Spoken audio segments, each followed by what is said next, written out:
કે ગાવા ગાવા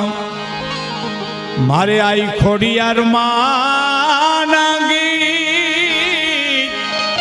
ગાવા ગાવા ગળધરા વાલી માના ગીત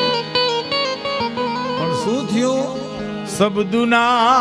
એ સિમાડા માડીન્યા પૂરા થયા રે જી હે બા હે ખોડિયાર તારા ગુણ ગાવા છે તારું વર્ણન કરવું છે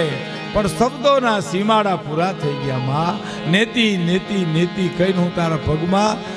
મારું શીશ નમાવું છું કારણ કે મારી તારા પરજાનો નહીં